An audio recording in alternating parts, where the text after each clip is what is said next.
Inglaterra está cerca de hacer historia en esta Eurocopa y hoy vamos a repasar 10 partidos que marcaron la historia de los Three Lions.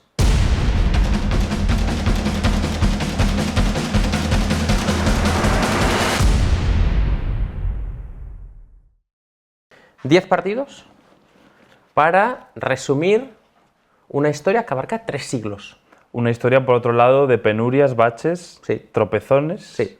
De hecho, ni siquiera baches, porque cuando hay un bache, sin sabores. es como que es un bache, pero luego lo pasas. Desgracias. O sea, esto es un bache continuo.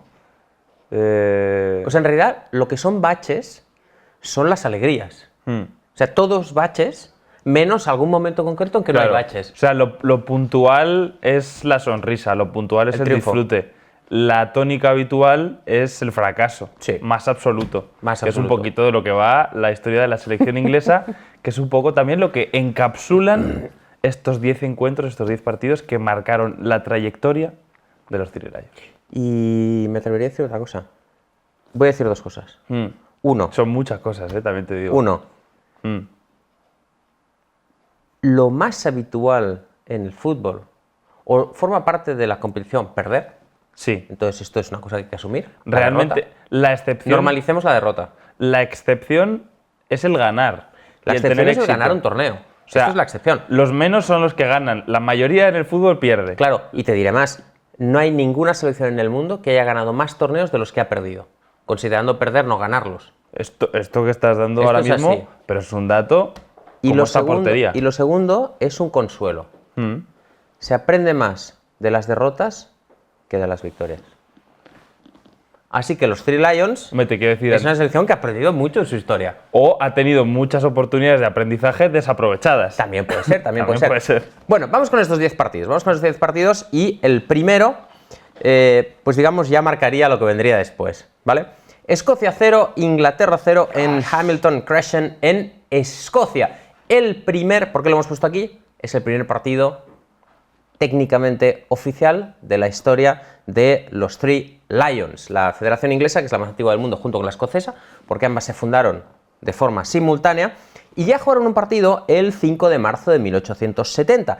Pero este no se considera el primer partido de la historia de los Three Lions, porque fue un partido organizado por la FA, en la cual la FA también, digamos, convocaba a los escoceses. Entonces, digamos que esto, desde un punto de vista técnico, Claro. es un problema. Hombre, es un poco una invasión de tu propia independencia, qué duda Claro. cabe. Qué duda cabe. Pero, no obstante, como ese partido estuvo pues, organizado al completo por la FA, el que se considera realmente como el primero oficial es la vuelta que se jugó el 30 de noviembre de 1872, partido que se jugó, como decíamos, en Hamilton Crescent, en Escocia. Cuidado porque la vuelta se jugó... Sí, un par de añitos después, ¿eh? O sea, Sí. tuvieron tiempo para descansar, estirar 2 las años- piernas, 2 años y medio. buscar un trabajo, tener Había un muerto, hijo. la mitad de los equipos habían muerto ya. Escribieron el libro, plantaron el árbol y tuvieron el hijo en esos 2 años ya los jugadores, ¿eh? O sea, se hicieron el recorrido completo de la vida. Como decíamos, se jugó en Hamilton Crescent, Escocia, y se considera no solo el primer partido entre estas 2 selecciones, sino realmente el primer partido oficial internacional entre selecciones de todo el mundo. El partido acabó en un trepidante 0-0, que un poco anticiparía esta gran rivalidad que nos ha dejado regueros de goles y emoción entre Escocia e Inglaterra. Y durante los siguientes 40 años, Inglaterra se dedicó pues, exclusivamente a jugar precisamente con Escocia, con Gales y con Irlanda, con sus amiguitos de las islas, ¿no? Sí, efectivamente. Vamos ahora al partido número 2 y damos aquí un salto hasta 1950. Y es un partido del Mundial de ese año que acabó con Estados Unidos 1, Inglaterra 0. Claro, diréis, oye, aquí hay un salto muy grande entre 1872 y 1950. Pues sí, no os voy a engañar, Sí. es un salto muy grande, estamos hablando prácticamente de 80 años. También hay que decir... Es un salto con pértiga. También hay que decir una cosa, entre 1872 y los siguientes 40 años, ¿vale? O sea, hasta 1900, la década de los 10 del siglo XX, solo jugaron entre ellos, ¿vale? Entonces Claro. ahí no hubo mucha cosa. Luego se cruzaron 2 guerras mundiales. que, quieras que no, la práctica del fútbol se complica un montón. Se vio muy lastrada, ciertamente, por estos conflictos internacionales, ¿verdad? Así que por eso saltamos a 1950. ¿Y por qué es importante este partido? Primero, porque fue una derrota humillante para Inglaterra. Y segundo, porque fue la primera participación de la selección inglesa en un mundial. Y vosotros diréis, ¿cómo es posible? ¿Cómo es posible? ¿Cómo es posible? Yo me pregunto, ¿cómo es posible? ¿Cómo es posible? Se pregunta. Y no me lo explico. No, no te lo explicas, pues para eso estoy yo, para explicarte. Pero en serio, ¿cómo es posible? ¿Cómo es posible? Porque ya había habido mundiales antes. ¿Y cómo podían permitirlo? Porque la Federación Inglesa le dijo a la FIFA, ahí os quedáis. Ojo a esta historia. La FA se sumó a la FIFA en 1906, ¿vale? Dices, vale. Y entonces empezó a jugar pues, sus primeros partidos contra equipos del resto de Europa, ¿vale? Dejó de jugar con sus amiguitos de siempre, ¿vale? Y empezó a jugar contra otros equipos. En 1923 se inauguró Wembley, se convirtió ya en el estadio oficial de los Three Lions, pero la relación con FIFA pues no iba muy bien, no. Y en 1928 los enviaron a paseo. Es decir, se sumaron en 1906, pero en 1928 les dijeron, ¿sabéis que FIFA no eres tú, soy yo? ¿Vale? Pero en todo caso me piro. Sí, bueno, pues el fútbol inglés haciendo amigos, una vez más, otro nuevo episodio, uno de los primeros en este caso, y es por eso que no volvieron a la FIFA hasta 1946 y por lo tanto no pudieron participar en una Copa del Mundo hasta la edición de 1950 que se le celebraba en Brasil. Y precisamente esta primera participación pues sería un poco un atisbo de lo que le esperaría a Inglaterra en los próximos años, y es que no pasaron de la primera ronda tras perder 1-0 ante Estados Unidos, un Estados Unidos que además llegaba allí un poco pues con una selección primeriza en esto del fútbol, que es el único partido que gana de hecho en toda la fase de grupos, si no me equivoco. Sí, y aquella selección inglesa que estaba entrenada por Walter Winterbottom, el primer seleccionador inglés de la historia, aunque el equipo seguía siendo elegido, como antiguamente, por un comité de la FA, ¿vale? Es decir, tenía un tío ahí que entrenaba a los muchachos, pero él no los elegía un comité de la FA que decía, a ver, vamos a llamar a estos tipos. En aquel equipo, en aquel partido de Belo Horizonte, un nombre muy molón, por otro lado. Belo Horizonte. Belo Horizonte. Horizonte bello, ¿no? Sí, algo precisamente que, bueno, pues no sería lo que tendría por delante la selección inglesa en sus siguientes décadas. Era horripilante horizonte. Horripilante horizonte.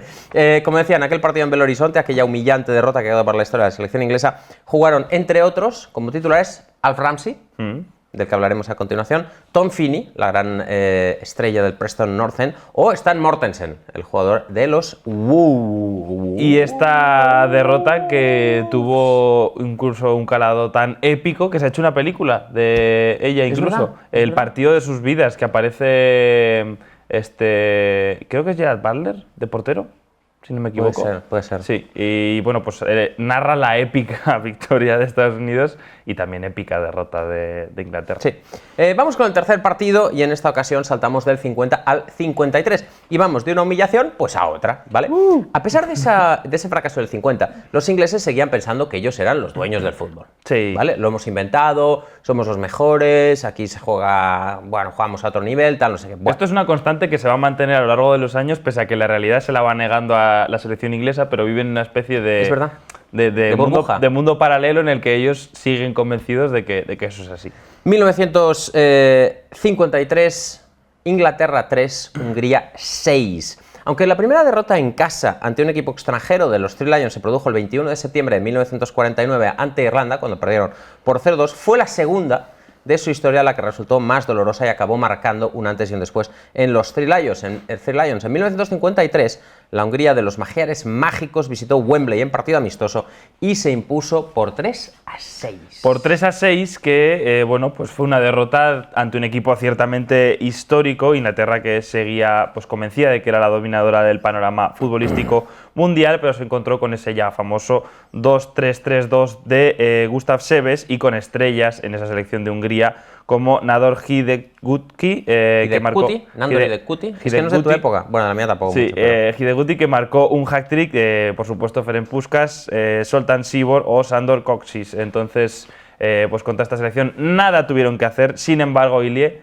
pues de esta derrota no aprendieron precisamente la lección y digamos que volvieron un poquito a por más. Sí, porque los ingleses dijeron, esto tiene que haber sido un accidente. Nuestro sistema WM, que ya sabéis que, digamos que en campo contrario es como una W, ¿vale? O sea, tienes 3 atacantes y 2 jugadores por detrás y en tu campo pues es una M, tienes 3 y 2. una Hungría que estaba a otro nivel, jugaba con un falso 9, o sea, realmente era otro nivel de fútbol. Pero los ingleses pues no se dieron mucho por enterados y dijeron: tenemos que organizar un partido de vuelta, queremos la revancha y os vamos a dar para el pelo en Hungría. Bueno, el resultado final fue de Hungría 7, Inglaterra 1. A día de hoy sigue siendo la mayor derrota de la selección inglesa en toda su historia. Ouch, además una derrota que fueron a buscarla, fueron a pedirla Sí, un sí, poquito y pues la típica de te volviste caliente. Y en este caso pues queda para la historia ya una frase del inglés Sid Owen tras el partido que dijo literalmente era jugar contra extraterrestres, era como jugar contra extraterrestres. Efectivamente, Inglaterra 3, extraterrestres 6. Muy bien, pasamos al cuarto partido y en esta ocasión nos vamos a Wembley, 1966, Inglaterra 4, Alemania 2. En 1963 Alf Ramsey fue nombrado seleccionador y con su nombramiento él dijo: hey, se acabó lo de que haya un comité en la FA que nombre a los futbolistas. Si yo voy a ser el seleccionador, quiero elegir a mis muchachos. Así que en 1963 se inicia una nueva época en el fútbol inglés después de esas dolorosas derrotas del 50 y del 53. En el 63 llega Alf Ramsey, introduce un nuevo sistema y introduce una nueva forma de organizarse. En el Mundial de Inglaterra de 1966, Ramsey llevó a Inglaterra a su único cetro mundial tras vencer por 4-2 a Alemania en la prórroga, en un partido en el cual Geoff Hurst, el jugador del West Ham United, marcó un hat-trick, sigue siendo a día de hoy el único futbolista de la historia que ha marcado un hat-trick en una final de un mundial. Sí, y este Alf Ramsey, que ya os hemos dicho que fue uno de los participantes de aquella derrota en 1950, lo hacía como seleccionador, modernizando la selección inglesa y llevándolo un poco a la que se sigue considerando a día de hoy pues la época más dorada de su historia. Después de esa victoria en el Mundial en casa, también alcanzaron las semis de la Euro de 1968, perdiendo ante Yugoslavia. En 1970 el equipo cae en cuartos ante Alemania, pese a empezar ganando 2-0, y la FA finalmente termina echando a Ramsey después de que no consiguiera clasificarse para el Mundial de 1974, ya poniendo en esa destitución, ese despido, el punto final a esta etapa más brillante de la historia de Inglaterra. Lo que hacemos también con estos partidos es pues aprovechar un partido concreto para explicaros pues toda una etapa de la selección inglesa y desde luego pues esa etapa de Alf Ramsey está marcado sin duda por ese éxito del 66. Los años 70 fueron un auténtico desastre para los Three Lions. Y en esta ocasión, para simbolizarlo, nos vamos a quedar con la derrota ante Italia en noviembre de 1966, Italia 2, Inglaterra 0, en un partido de clasificación para el Mundial del 78. Sorpresas de la vida, un Mundial para el cual no se clasificaron. Inglaterra, en los años 70, consiguió un hito prácticamente sin precedentes en la historia de las grandes selecciones. Sin parangón. Sin parangón. Muy meritorio, que es conseguir no clasificarse para 4 grandes torneos consecutivos. Efectivamente, tremendo. Inglaterra no se clasificó ni para el Euro del 62, ni para el Mundial del 64, ni para el Euro del 66, ni para el Mundial del 78. Don Revie fue el protagonista de 2 de esos 4 fracasos. Él fue el seleccionador, ya lo sabéis, el exentrenador del Leeds United, fue el seleccionador del 74 al 77 y fue el responsable de que la selección no consiguiera participar ni en la Euro del 76 ni en el Mundial de Argentina del 78. Y precisamente vamos a hablar de ese último, de la clasificación para el Mundial del 78, y es que Inglaterra para ello está en un grupo con Italia, Finlandia y Luxemburgo. Solo el ganador pasaba a la siguiente fase e Inglaterra pues cayó contra Italia 2-0, y aunque acaba ganando todos sus partidos, incluso la vuelta ante Italia por 2-0 también, queda fuera por diferencia de goles, y de alguna manera pues esa derrota en Roma contra el equipo italiano significó virtualmente la marcha de Don Revie, que acabó pues a piñas con la federación, marchándose por la puerta de atrás para entrenar a Emiratos Árabes Unidos. Un pionero, ¿eh? Sí, Don Revie. Don Revie, que imagínate cómo era ya entonces la presión sobre los seleccionadores ingleses, que él mismo confesaba que habló con su esposa y dijeron: mira, es que no nos compensa seguir siendo seleccionador inglés y estar sometidos a este nivel de presión horrible, y por eso acaba marchándose en contra de lo que quería la federación, que inicialmente le sanciona por 10 años por largarse del puesto. y entonces al final tiene que recular, porque dicen, no puedes sancionar a alguien por no querer Claro. trabajar contigo. O sea, se puede dimitir de esto. Se puede dimitir, de Inglaterra también se sale. Sobre todo Inglaterra también se sale. Es como las drogas Inglaterra. Sobre todo que la propia federación le había tirado piedras a Revie Claro. por todas partes. Y entonces es, no, ey, a tope contigo estamos. A ver, si llevas 3 años echándome piedras. Claro, y sobre todo que estamos hablando de un entrenador que ya venía de tener mucho renombre en Inglaterra, o sea, que no era un cualquiera, para que os hagáis una idea de pues, lo mucho que pesa ese cargo ya desde aquellas épocas, en la que, no obstante, decimos también fue un poco la etapa, yo creo que más negra. Antes hablábamos de la dorada, pues luego estuvo continuada por esta absolutamente aciaga 50 de mal, Inglaterra. 60 bien, 70 muy mal, 80 la cosa empieza a mejorar. Y así llegamos al partido número 6. Francia 1, Inglaterra 3. El debut de la selección inglesa en el Mundial de España 82. Ya lo sabéis, el Mundial de Naranjito. Inglaterra debutó por todo lo alto ganando por 1-3 a Francia. Una Francia que además estaría finalmente a un paso de clasificar para la final, si no fuera porque Schumacher, el portero alemán, se llevó por delante a un jugador francés en el Sánchez-Pizjuán, le hundió el pecho cuando Francia ganaba 3-1, los franceses se quedaron KO, empataron a 3 y acabaron perdiendo en penaltis. Pero esto pone en perspectiva el triunfo de Inglaterra. Fue un atropello de Schumacher, ¿no? Fue un atropello, realmente. Un atropello, fue claro. un atropello, sí, esto es así. Bueno, tras Don Revie llegó Ron Greenwood. Ron Greenwood, que mejoró un poco los resultados y llevó a Inglaterra a la Euro del 80 y a este Mundial del 82, donde se produjo este brillante debut con victoria por 1-3 de Inglaterra en San Mamés. En el Mundial de España, Inglaterra ganó su grupo de la primera fase tras ganar a Francia, como hemos dicho, a Checoslovaquia y a Kuwait. Me gusta mucho esto porque hay países que ya no existen. Sí.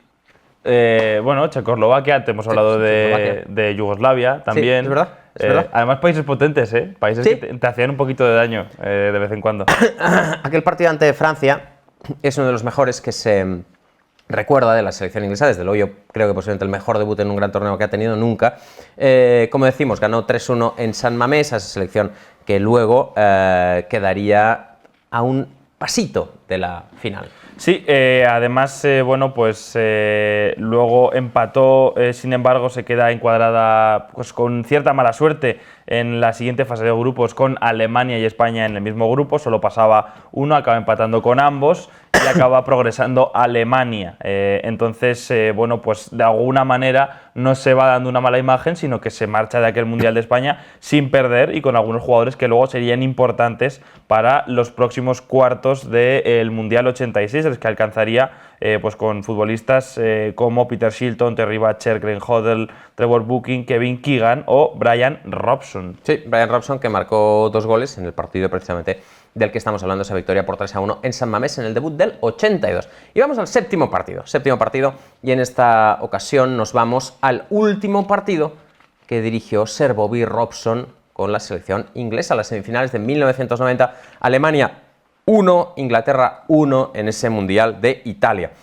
Tras el Mundial de 1982, Bobby Robson sustituyó a Ron Greenwood y concluyó su etapa 8 años después con el partido del que estamos hablando, esta derrota en penaltis ante Alemania en el Mundial de Italia 90. Fueron 8 años de crecimiento de los Three Lions, aunque no clasificó para la Euro del 84, Robson sí llegó a cuartos del Mundial en el 86, donde quedó apeada, como recordáis, por Argentina por culpa de la mano de Dios, bueno, por culpa de la mano de Dios y por culpa de Dios en general, porque Maradona marcó un gol con la mano, pero el otro... Sí. Se dribló a los 11 ingleses, luego volvió para atrás, se lo regateó otra vez, le enseñó el trasero a Robson. Sí, les meó un poquito en las y botas. luego ya marcó. Y también lo clasificó para la Euro del 88, aunque en aquella ocasión pues no le fue tan bien al equipo de Bobby Robson porque jugó 3 partidos en la fase de grupos y pues perdió los 3.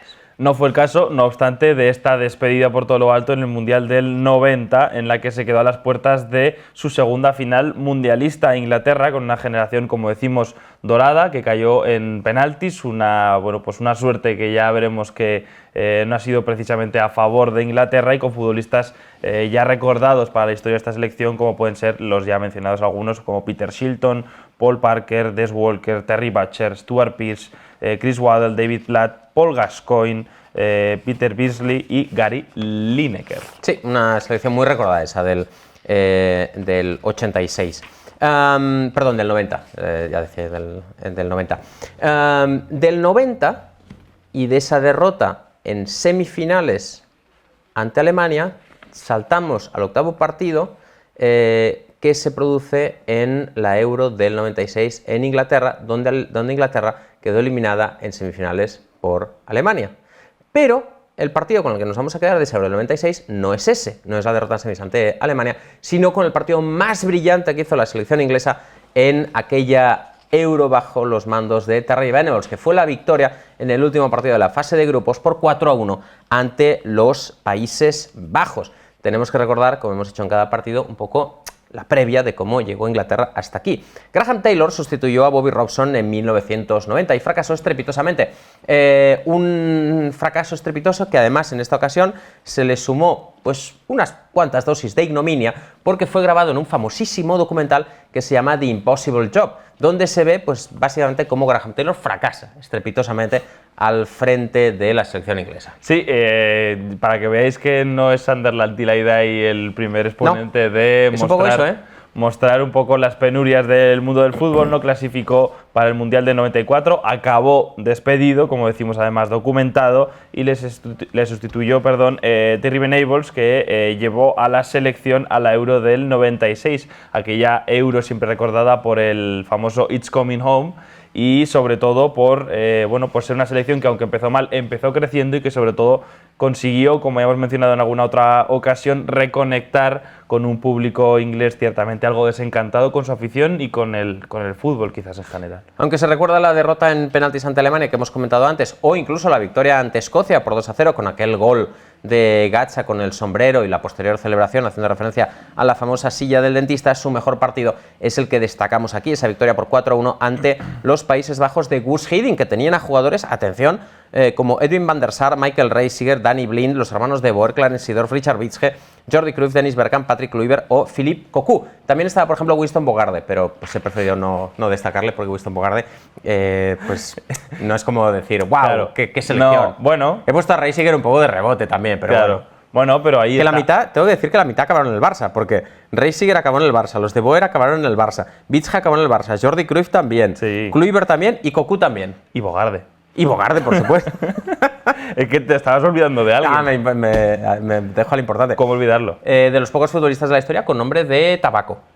Winston Bogarde. Sí, no hay muchos, decía yo, Bogarde no he visto yo en los estancos, Winston Bogarde. Pero la Inglaterra de Terry Venables con David Seaman, Gary Neville, Tony Adams, Gareth Southgate, Stuart Pearce, Paul Ince, Paul Gascoigne, Steve McManaman, Teddy Sheringham, Alan Shearer, David Platt o Robbie Fowler, que salió en la segunda parte de aquel partido, les pasaron por encima en un buen día de ese tándem atacante, la doble S Sheringham-Shearer. Sí, y esta probablemente pues es considerada otra de las generaciones doradas de Inglaterra, la del 96, que también enlaza un poco con esa del 90, con esas dos semifinales consecutivas perdidas contra Alemania en penaltis. Y pues de estas épocas un poco más doradas pasamos a nuestro noveno partido, que de nuevo nos conecta con una etapa un poquito más gris, o más bien aciaga, y nos vamos a 2006 para hablar de un empate, Portugal 0, Inglaterra 0, y esa época en la que los lusos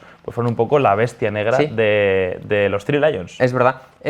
Si la generación dorada de los 90, la de Lineker y Gatza, se quedó a las puertas en un par de ocasiones de llegar a la final, la famosa generación dorada, la de, ya sabéis, la de Gerrard, Lampard, Scholes, Owen, Rooney, Scholes, Ferdinand, Terry, Ashley Cole, etcétera, pues también fracasó.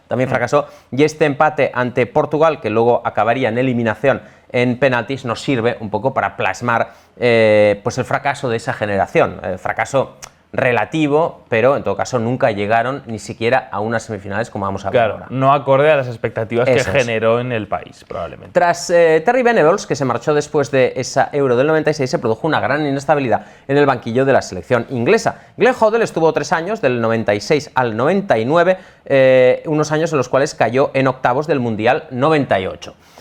Luego estuvo Kevin Keegan, que estuvo 18 partidos, también Howard Wilkinson y Peter Taylor, que hicieron de interinos en 3 partidos, entre ambos, uno dirigió 2 y el otro dirigió 1, hasta que finalmente llegó Sven-Goran Eriksson en 2001, que fue el primer extranjero de la historia en entrenar a los Three Lions. Con el sueco, la generación dorada, mal llamada generación dorada, cayó consecutivamente en cuartos del Mundial 2002, aquel partido ante Brasil que pierden con gol de Ronaldinho desde el centro del campo que se traga David Seaman, que era un poco un especialista en la materia. Un saludo para Najim.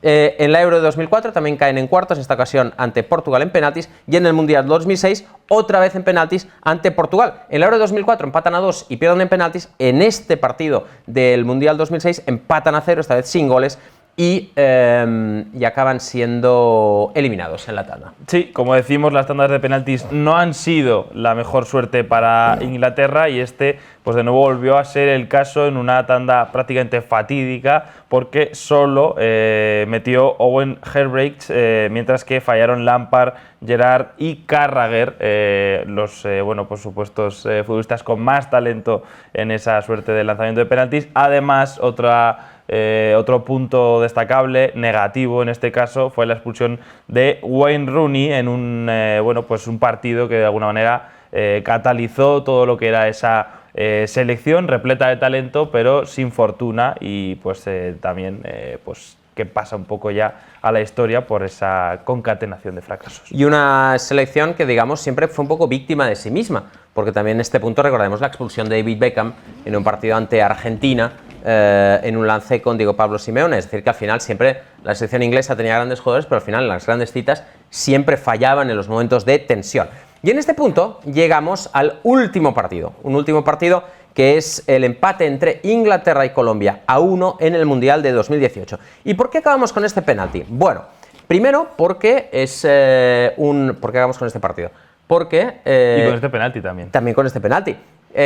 Porque, para empezar, es, digamos, un partido icónico porque Inglaterra vence finalmente la maldición de los penaltis, y también porque supone, yo creo, ese punto de inflexión en la selección inglesa para esta nueva generación de jóvenes, un poco como le pasó a España en aquel partido de la Euro de 2008 ante Italia, cuando les vence en penaltis y de alguna forma hace clic. Y me da la impresión de que este partido, todavía quizás es pronto para decirlo, pero me da la impresión de que este triunfo en penaltis de 2018 liberó a esta nueva generación inglesa. Sí, en España pues el caso de la maldición de los cuartos, y ahora pues liberó en ese sentido la maldición de los penaltis. Además, pues ahora un poco quizás incluso conecta con la Eurocopa actual, en la que también han vencido a ese demonio, entre comillas, que tenían con Alemania y las últimas derrotas. Entonces es una selección, la de Gareth Southgate, que además, de nuevo, como por ejemplo fue en el caso de Alf Ramsey, un futbolista que ha vivido la derrota desde dentro de la selección,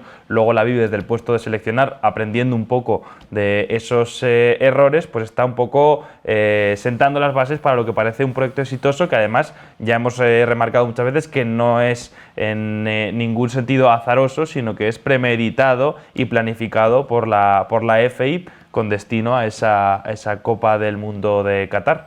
Tras mucho sufrimiento en penaltis, Inglaterra por fin ganó en su primera tanda de penaltis en un mundial en este encuentro de octavos de final ante Colombia. Habían ganado una en una Euro, aquella ante España en la Euro de 1996, pero jamás habían ganado una en una Copa del Mundo, y esta fue la primera. Increíble.